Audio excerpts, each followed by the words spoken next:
이 재판 전후로 김만배 씨가 권순일 대법관을 8번 만났다라고 이 보도는 보도하고 있습니다. 김만배 2019년 7월, 2020년 8월 이재명 재판 전후 권순일 대법관 씨를 8차례 방문했다. 권순일 대법관 이재명 선거법 사건 상고심 무죄에 관여했죠. 남욱 변호사는 김만배 이재명 선거법 위반 사건을 권순일에게 부탁해 2심을 뒤집었다라고 했다라고 검찰에 진술했다라는 보도 내용입니다. 그리고 남욱 변호사가 이런 얘기를 했다는 거예요, 검찰에. 김만배가 2019년 이후부터 권순일에게 50억 줘야 한다라는 말을 하기 시작했다. 50억 클럽 의혹 관련해서 남욱 변호사의 진술이 검찰이 이런 게 있었다는 거예요. 권순일 대법관은 퇴임 후 화천대유 고문에 취임해서 1억 5천만 원을 받았죠. 대장동 의혹 터지자 사퇴를 한 바도 있습니다. 김병민 비대위원님. 예. 이 남욱 변호사의 진술인 건데 김만배 씨가 야 내가 이재명 그 선거법 위반 사건 2심 죽은 사건 내가 권순일에게 얘기해서 뒤집었어. 50억 줘야 해. 라고 얘기를 했다라는 남욱의 진술이라는 보도인데 네. 어떻게 보십니까? 이재명 대표 측은 부인하겠죠. 하지만 남욱 변호사가 김만배 씨와 가까이 지냈다는 건 이미 널리 알려진 사실이고 또 남욱 변호사가 내놓고 있는 여러 가지 증언들이 실질적으로 현재 나와 있는 여러 가지 사실들과 같이 맞춰보면 꽤 그럴싸한 얘기들이 많습니다. 좀 전에 천하람 변호사가 얘기했듯이 화천대유의 고문으로 있고 또 김만배 씨가 그 중요한 사건 시점마다 권순일 대법관을 만나러 갔던 정황들을 살펴보게 되면 의심을 안 하려야 안 할 수가 없는 상황 아닙니까? 네. 중요한 것은 이재명 대표가 2심에서 유죄가 난 거예요. 그럼 2심에서 유죄가 난 거 대법 가서 뒤집히는 경우들이 뭔가 결정적인 증거가 바뀌지 않는 한 없지 않습니까? 잘 없죠. 내용은 아주 빼박으로 명확한 거고 2심에서 300만 원이 났다면 공선법상 100만 원 이상의 형이 선고가 되면 이제 본인 지사직도 날아가고 예. 금전적으로도 보전받았던 수십억의 돈 토해내야 되고 그것보다 훨씬 더 심각한 건 피선거권이 박탈되기 때문에 대통령 선거에 못 나오게 되는. 근데 이거를 누군가가 김만배 씨의 로비력의 힘으로 권순일 대법관을 구워 삶아서 해결했다면 이건 뭐 대한민국이 뒤집힐 만한 사건 아닙니까? 대한민국 역사를 뒤바꾼 건데. 근데 권순일 대법관에 대해서 김만배 씨가 최근에 나왔던 얘기들 중에 핵심적인 게 언론인한테 막 돈 뿌리잖아요. 그리고 권순일 대법관한테 언론사 인수하고 회장직까지 제안했다라는 얘기가 나오니 국민들이 궁금해하고 의심을 안 할 수가 없습니다. 김만배와 권순일의 관계도 매우 가까워 보인다. 그리고 문제는 2019년이라는 시점 하나만 짚고 싶은데요. 2019년이요? 조금 전에 보면 남욱 씨가 그런 얘기를 하지 않습니까? 2019년부터 50억을 줘야 된다고 얘기를 하기 시작했다. 50억 클럽 얘기를 하는 건데 2019년이 언제냐면 2018년도 지방선거 끝나고 나서 이 소송이 붙고 문제가 불거지기 시작하는 게 2019년부터입니다. 예. 그런데 공교롭게도 언론인들 특히 지금 김만배 씨가 돈 막 뿌렸던 사람들 있잖아요. 핵심적인 언론 간부들, 이 법조에 주로 있었던 사람들인데 2019년부터 돈을 막 뿌리기 시작하더군요. 이 모든 일들에 대해서 지금까지는 권순일 대법관에 관한 수사가 좀 진척이 안 됐던 것 같은데 남욱 변호사의 발언을 기점으로 권순일 대법관에 관련된 본격적인 관련된 문제들에 대해서 이 검찰 등 수사당국이 들여다보게 될지 국민들이 초유의 관심을 갖고 지켜보지 않을까 싶습니다. 김병민 비대위원은 이 남욱 변호사의 진술이 다른 진술과 마찬가지로 진짜일 가능성이 크다. 매우 크다. 매우 크다라는 의견을 주셨습니다. 이에 대해서 권순일 대법관은 부인하고 있고 김만배 씨가 해명을 했는데 그 해명이 약간 희대 해명 비슷하게 회자돼요. 뭐냐면 방명록에는 편의상 권순일 대법관 방문이라고 쓰고 대법원 이발소 갔다. 그러자 당시 대법원 관계자들은 말이 안 된다. 왜냐하면 그 현관에서 그렇게 쓰면 권순일 대법관실에 전화해서 확인을 하고 들여보내준다. 아무나 그냥 뭐 권순일 만나러 왔습니다 하고 이발소 가고 이건 말이 안 된다라는 반박도 있었습니다만 그 희대 해명 약간 설득력이 떨어지는 것 아닌가 싶기도 하고 어쨌든 8번을 권순일 대법관을 간다라고 쓰긴 했어요. 김용주 의원께서는 어떻게 보십니까? 그러니까 그것이 정말 이발소에 갔을까요? 뭐 이발소에 갈 수도 있죠. 근데 핵심은 이발소에 가기 위해서라도 권순일 대법관과 대법관의 비서와의 유착 관계가 있다고 봐야 되겠죠. 전화로 확인을 하니까. 예. 그러면 확인하고 갑니까? 오늘 만나기로 했습니까? 누군가 만나기로 했다고 답을 했으니까 예를 들어 비슷한 비유를 들자면 예. 김영주 의원이 17대 국회의원 하실 때 예. 제가 친하다고 네네. 국회의원실에 딱 현관에 가서 김영주 의원실 왔습니다. 그럼 전화하잖아요. 네. 그럼 김영주 의원 비서가 워낙 둘이 친하니까 네, 네, 김진 네. 기자 안 나보다 예 맞습니다 하고 저는 그냥 예. 이발하러 가는 거예요. 네네. 충분히 그럴 수 있죠.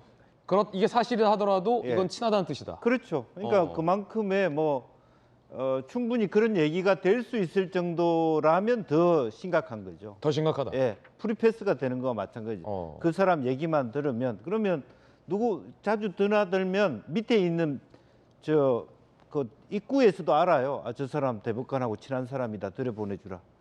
그렇게 될 수도 있는 거거든요. 아니면 미리 누구 올 테니까 들어보내주게 해. 뭐 그거는 좀 과한 얘기일 수도 있습니다만 그 얘기의 핵심은 뭐겠습니까?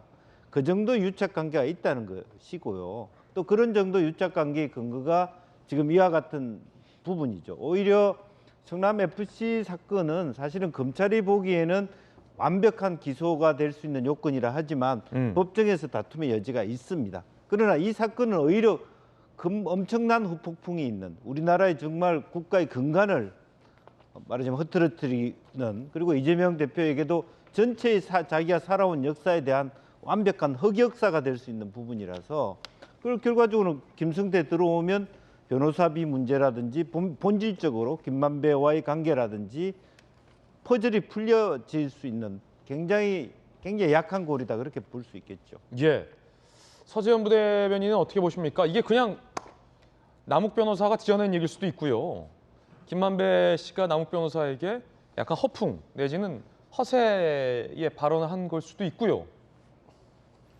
그러니까 지금 어떻게 보면 사건을 어떻게 바라보느냐 그리고 어떻게 공격하느냐에 따라 대기 평가나 주장하는 게 틀릴 수 있을 것 같은데 그 결론은 뭐냐면 김만배와 그 대법관 권순일 대법관 친하다는 그 사실은 맞는 것이고 8번 간 것인데 이것이 이재명 그 당시에 이제 허위 주장이라고 하는 공직선거법 위반에 기여했는지에 대해서는 사실 의문은 가는 건 맞는 것이죠. 왜냐하면 권순일 대법관이 이렇게 이제 찬성이라기보다 무죄라고 해서 환송심 다시 즉 무죄로 파기된 게 7대 5였는데 그러면 6명의 대법관은 그러면 본인의 개인적 판단의 자유의 영역이나 선거 토론 과정에서 이런 문제이기 때문에 무죄가 맞다라고 한 것인지 아니면 또 다른 어떤 로비가 있어서 한 것인지 그리고 더 만약에 이게 문제시 삼았다면 환송을 하게 되면 검찰이 재상고를 하면 되는데 그 당시에 검찰은 재상고를 포기했습니다.